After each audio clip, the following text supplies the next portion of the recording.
नमस्कार, ऑनलाइन कक्षा में आपका स्वागत है।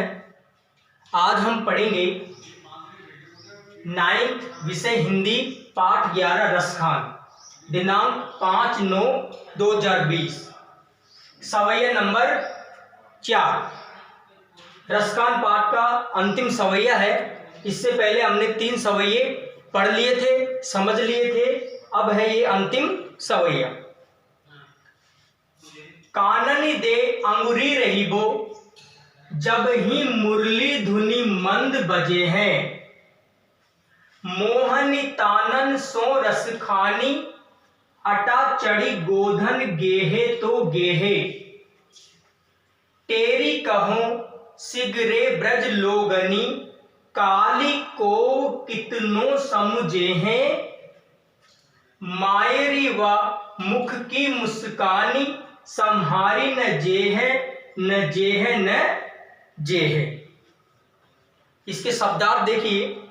काननी कानों में, रहीबो रहूंगी, बजे हैं बजाएगा, मोहनी मन मोहक यानी मन को हरने वाली, तानन यानी राग या स्वर, अटा चढ़ी ऊंचे स्थान पर चढ़कर। अटा का अर्थ होता है ऊंचा स्थान, अट्टालिका, अटारी, तो ऊंचे स्थान पर चढ़कर।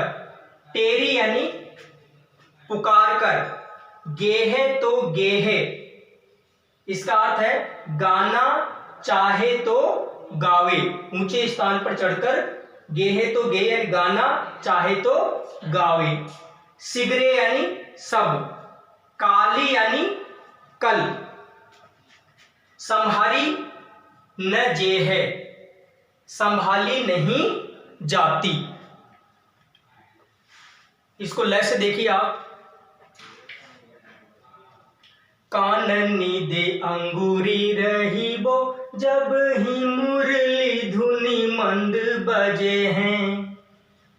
मोहनी तानन सो रस खानी, आटा चढ़ी गोदन गेहे तो गेहे। तेरी कहो सिगरे ब्रज लोगनी, काली को कितनो समुझे हैं।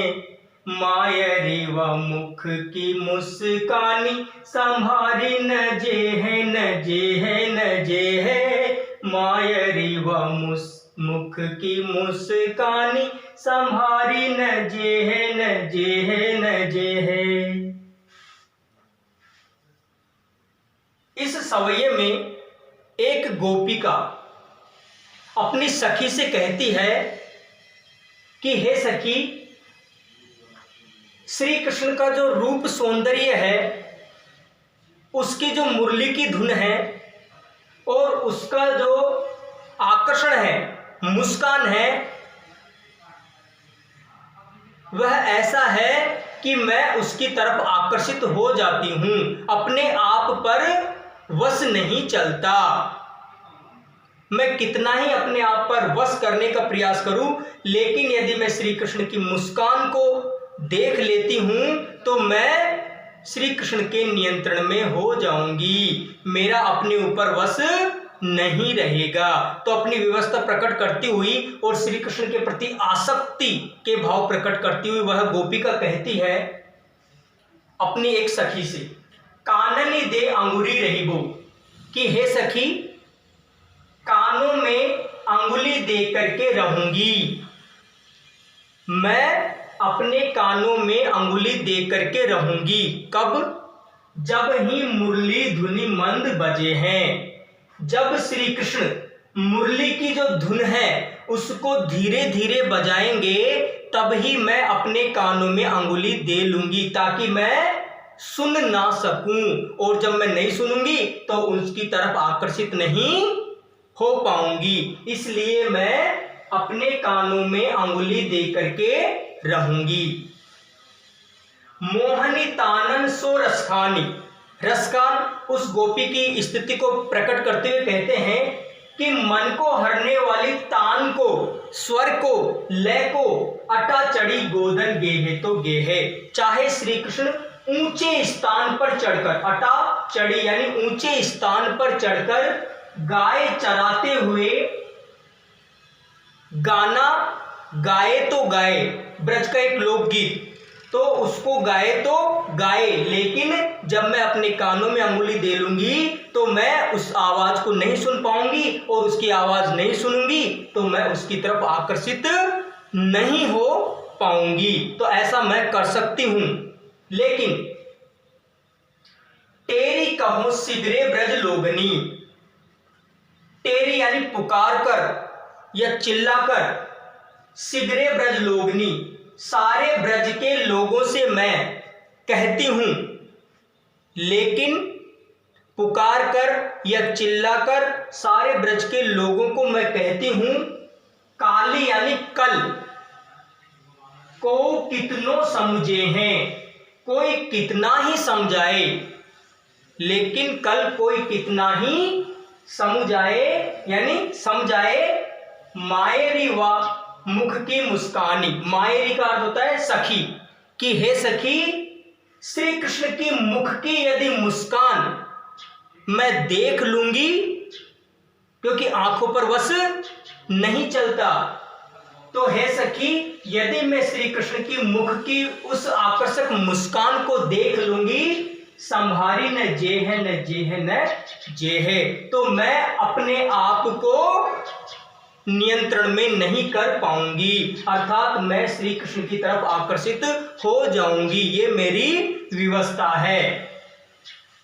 इसका शब्दार्थ बता दिया और इसका भावार्थ मैंने लिख भी दिया है। देखिए, कोई गोपी अपनी सखी से कहती है कि जब श्री कृष्ण मंद मंद स्वर में मुरली बजाएंगे तो मैं अपने कानों में उंगली डाल दूंगी। क्यों डाल दूंगी? ताकि मुरली की धुन मुझे आकर्षित न कर सके। या फिर श्री कृष्ण ऊंचे स्थान पर, अटा चढ़ी यानी ऊंचे स्थान पर चढ़कर मुरली की मधुर तान में गाने लगे तो गाते ही रहें, परंतु मुझ पर उसका कोई असर नहीं हो पाएगा। असर क्यों नहीं हो पाएगा? क्योंकि वह अपने कानों में अंगुली डाल लेगी, और अंगुली डाल लेगी तो आवाज सुनाई नहीं देगी, इसलिए उस पर मेरा कोई असर नहीं हो पाएगा। फिर वो अपनी व्यवस्था प्रकट करती हुई कहती है कि मैं ब्रज के लोगों को पुकार कर कहती हूं कि कल मुझे कोई कितना ही समझा ले, कल कोई मुझे कितना ही समझा ले, यदि मैंने श्री कृष्ण की मुस्कान देख ली तो मैं उसके वश में हो जाऊंगी, अर्थात मैं अपने आप को संभाल नहीं पाऊंगी। रसखान पाठ आज पूरा हुआ। इसके 4 सवैये थे, तो अंतिम सवैया यह है। अगले वीडियो में हम इस पाठ के जो महत्वपूर्ण प्रश्न हैं उन पर चर्चा करेंगे। एक बार इसका स्क्रीनशॉट लेकर के और अच्छे अच्छे लेखों में गृह कार्य करना है, गृह कार्य में इसको उतारना है, इसके भावार्थ को उतारना है, कठिन शब्दार्थों को उतारना है और याद भी करना है। धन्यवाद।